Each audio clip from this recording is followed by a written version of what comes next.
لو كنت فظا غليظ القلب لانفضوا من حولك فاعف عنه واستغفر له وشاورهم في الأمر فإذا عزمت فتوكل على الله إن الله يحب المتوكلين. وقال المصطفى محمد صلى الله عليه وسلم: ليس منا من لم يرحم صغيرنا ويوقر كبيرنا. بارك الله لي ولكم بالقرآن العظيم ونفعني وإياكم بالآيات والذكر الحكيم. Baada ya kumhimidi Mwenyezi Mungu Subhanahu wa Ta'ala na kumtakia rehema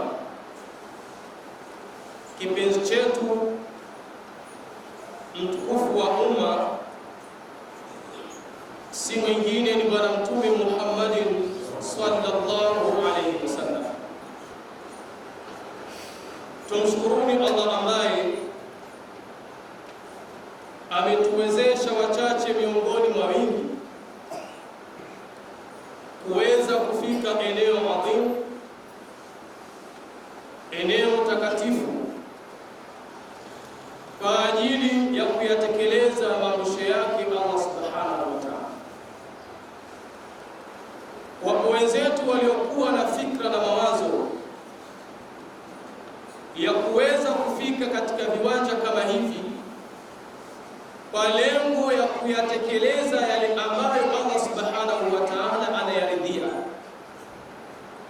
lakini kwa uwezo wake Allah Subhanahu wa Ta'ala hakuweza kujalia kufikia hivi. Kwa hiyo hapana budi kupeleka shukrani zetu za dhati kwa Allah Subhanahu wa Ta'ala, japo ni kwa uchache, kwa kusema alhamdulillahi rabbil alamin. Ndugu zangu Waislamu, jambo la kwanza ninalohusia, vile vile kuhusia nafsi yangu, ni katika suala zima la kumcha Allah Subhanahu wa Ta'ala, ama ni katika suala zima la kumwogopa Allah Subhanahu wa Ta'ala. Kwa ni mafanikio yetu hatuwezi kufanikiwa hapa duniani wala akhera isipokuwa kwa kushikamana na maamrisho yake Allah Subhanahu wa Ta'ala. Allah tujalie tuwe miongoni mwa wachaji Mungu. Ndugu zangu Waislamu, katika siku ya leo, jambo ambalo nitaweza kuwakumbusha, vile vile kuikumbusha nafsi yangu, ni katika suala zima la kuwa na huruma. Sifa hii kwanza ni sifa kuu ya Mwenyezi Mungu Subhanahu wa Ta'ala, na sisi pia tunatakikana tuwe na sifa hii ya huruma. Mukadima uliotangulia, miongoni mwa nukta ambazo amezungumza kwamba mwanadamu asilimia kubwa mpaka akashindwa kumheshimu mzazi wake, mzazi ambaye alipitia machungu na shida kubwa sana mpaka yeye kuwa mheshimiwa, lakini leo hii anafikia wakati anamsahau mzazi wake. Hii yote ni kwa sababu ya kukosa huruma. Mzazi kama mzazi, lau angekuwa na roho mbaya akakosa huruma, mimi na wewe tusingepatikana. Wazazi ambao walikosa huruma, ilifikia wakati baadhi yao kuvitupa vichanga katika mitaro. Baadhi ya wazazi waliokuwa na roho mbaya, kwa kule kukosa huruma, waliwaingiza watoto wao katika mashimo ya choo. Baadhi ya wazazi waliokosa huruma wakawa na roho mbaya, walifikia wakati kuwatupa watoto wao katika majalala. Sasa huruma ni kitu muhimu sana katika jamii, na huruma ndiyo ambayo inatengeneza upendo.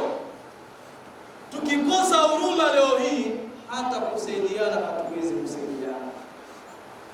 Ndiyo pale mtu anafuatwa shida na mwenzake amsaidie shilingi 500, shilingi 1000, akaweze kupata chochote cha kuingiza katika tumbo, kwa kuwa kakosa huruma, anamwambia mimi sina. Anamfahamu jirani yake, maisha ambayo kwamba anaishi ni maisha ya tabu, anafuatwa na jirani yake, naomba unisaidie kilo 1 ya unga, nimepama. Kwa kule kukosa huruma, anamwambia mimi sina uwezo wa kusaidia. Na hata ndoa zetu leo hii, kama zitakosa huruma, ndoa hizo haziwezi kudumu. Itafikia wakati baba anaongea, mama naye anajibu. Mwisho wa yote, baba anachukua maamuzi, ananyanyua mkono, anamtwanga mkewe kweli kweli. Mwenye huruma hawezi kufanya kitu kama hichi. Kwa hiyo ndugu zangu Waislamu, tunahusiana tuweze kuwa na huruma. Leo kuna baadhi ya viongozi wamekosa huruma, kuwajali na kuwaangalia watu waliokuwa chini. Hao ni haramu. Misaada inaingizwa, wanaingiza mifukoni mwao. Ni kwa sababu gani? Amekosa huruma. Baadhi ya madaktari hali hii wanayo, wamekosa huruma. Mgonjwa ameenda, analalamika, anaumwa, ndio mwanzo anachezea simu, wala hana kazi nayo. Huyu amekosa nini? Amekosa huruma. Leo kina mama wanalalamika, wanapoenda hospitali hali zipotete, uchungu umewashika. Madaktari ndio wanaanza kuwasimama. Nani kakuambia ulistarehe zako? Unatusumbua hapa. Na mwingine mpaka makofi anapiga. Acha kelele, usitusumbue. Huyu ni kitu gani ambacho kwamba kimekosekana? Amekosa huruma. Leo baadhi ya viongozi wanatumia madaraka yao kuwakandamiza watu waliokuwa chini kwa sababu tu ya uongozi wao. Lakini ukiangalia kitu gani kimekosekana? Imekosekana huruma. Tumwangalie Mwenyezi Mungu Subhanahu wa Ta'ala anatueleza vipi ndani ya Qur'an, katika sura Ali Imran. Mwenyezi Mungu Subhanahu wa Ta'ala anamwambia Bwana Mtume Muhammad sallallahu alayhi wasallam, fabima rahmatin min Allah linta lahu. Mtume Muhammad sallallahu alayhi wasallam, kutokana na rehma za Mwenyezi Mungu Subhanahu wa Ta'ala, huruma ya Allah Subhanahu wa Ta'ala, linta lahu, umekuwa laini kwa wao, umekuwa ni mwenye huruma, unakuwa ni mwenye kumjali kila aliyekuwa chini, tofauti na sisi. Na kila mmoja anajifahamu katika nafsi yake. Hebu ajiangalie, kama ana cheo, wale watu anaowahudumia anawasimamia vipi? Hivi wewe una huruma?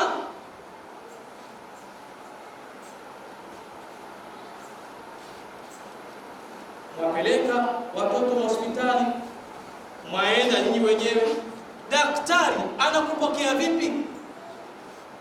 Tena kuna mwingine anakuchoma ile sindano kama vile kuwa ana hasira na wewe. Lakini kuna mwingine alhamdulillah unaanza kupokelewa vizuri, anakuuliza mpaka unaona farijiko na kama mimi nishapona.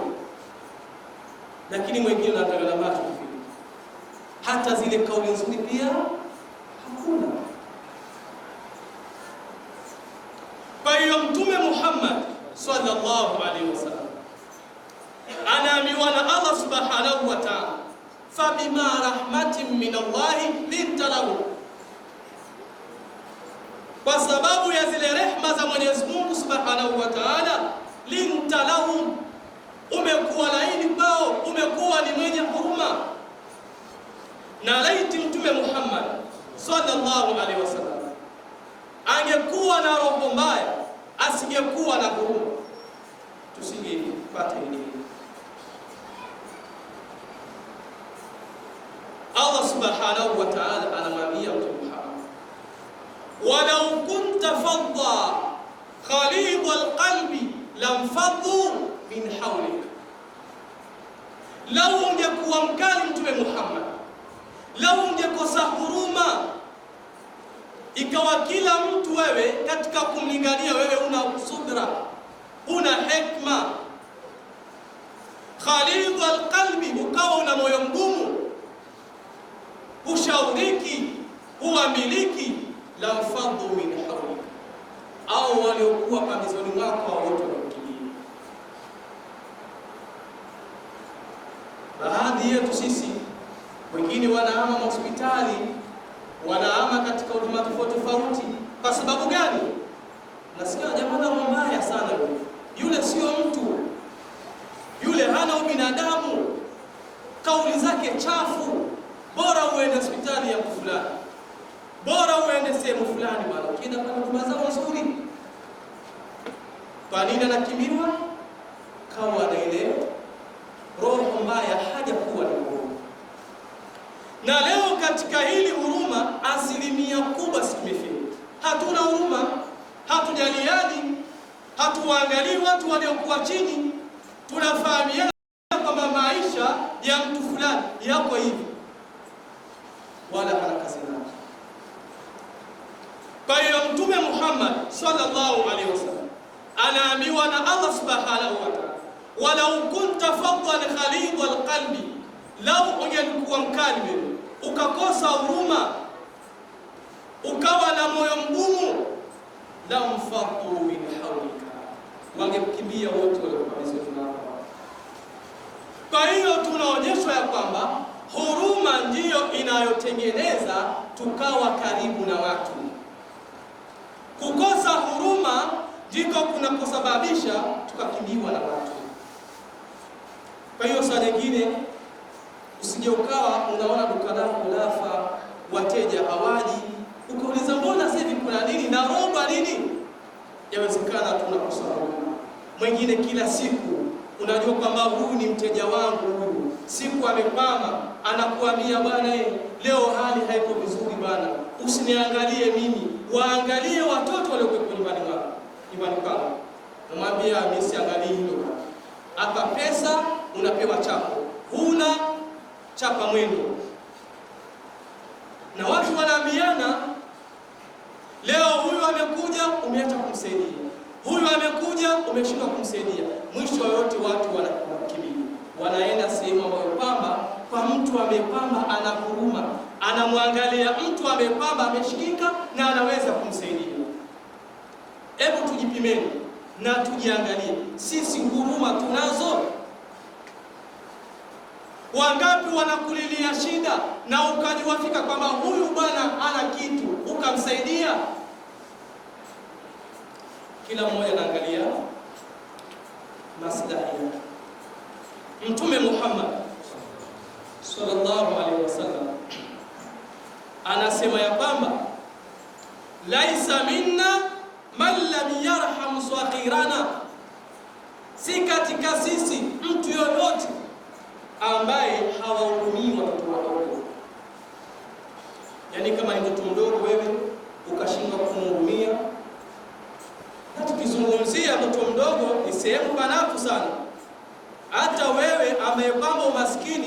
kwa tajiri wewe ni mdogo, au sivyo?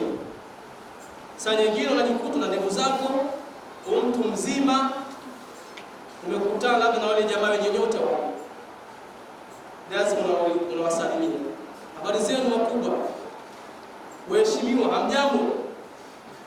Sasa jifanye umzee, umwambie dogo vipi,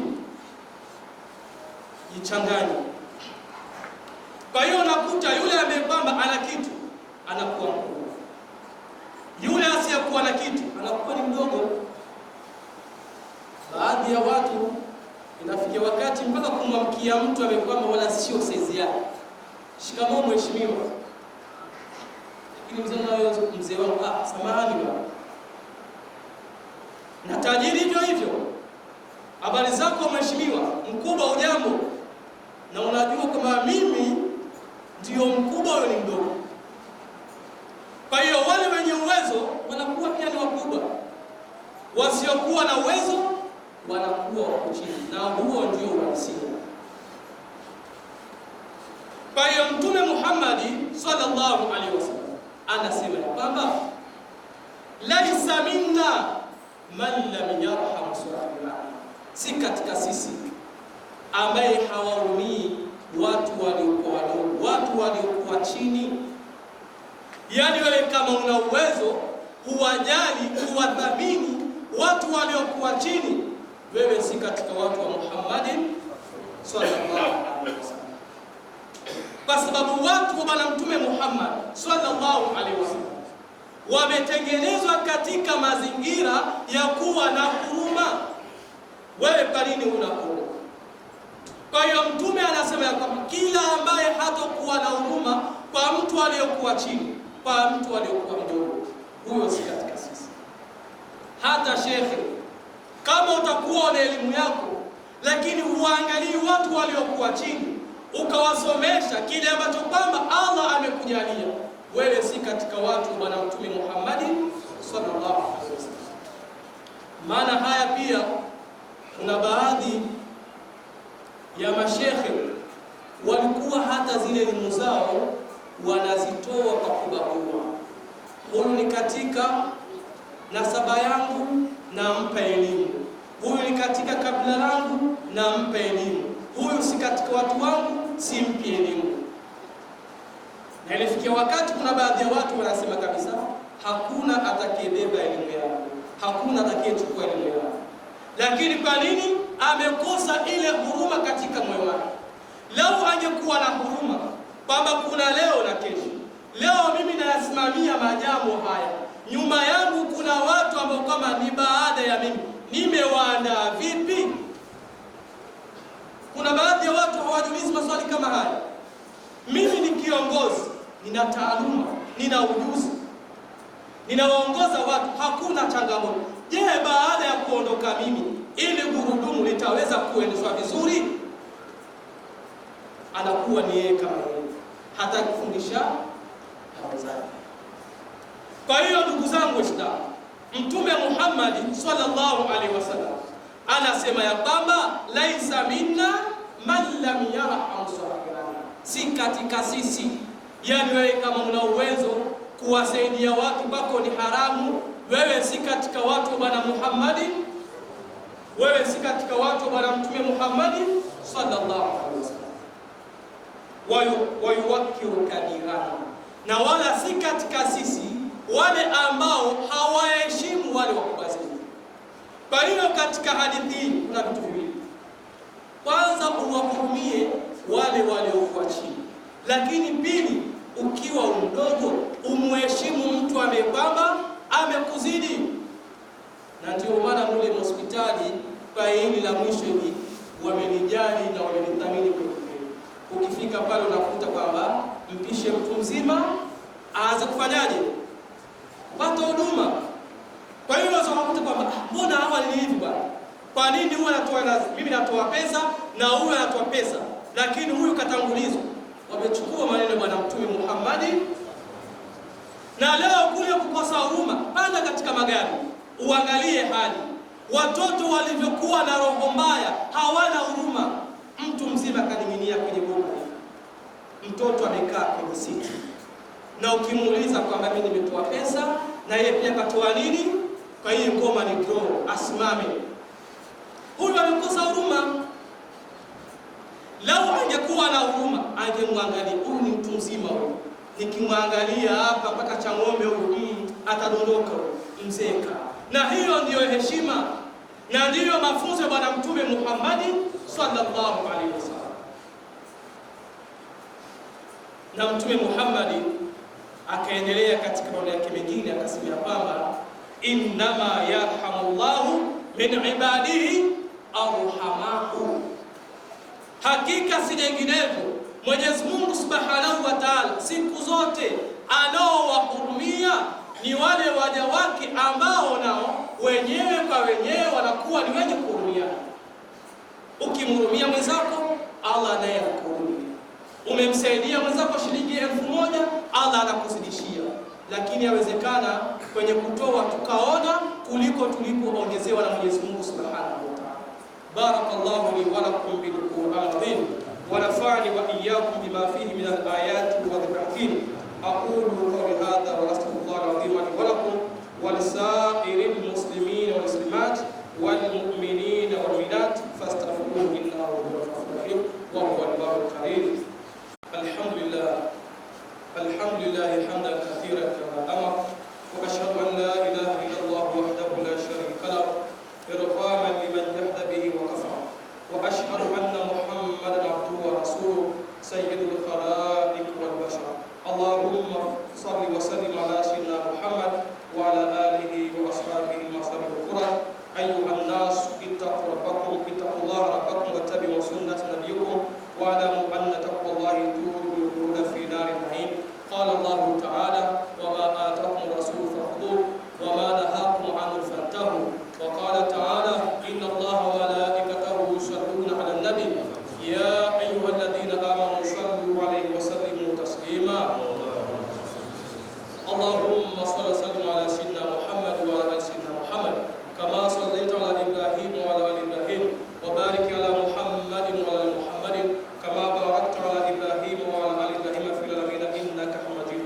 اللهم أرسل بنبيك البكر الصديق التقي وعن خليفة الإحرام عمر بن الخطاب الفاروق النقي وعن جامع القرآن عثمان بن عفان ذي النورين الزكي وعن باب العلم علي بن أبي طالب الوفي الرضي وعن جميع الصحابة والتابعين لهم بإحسان إلى يوم الدين.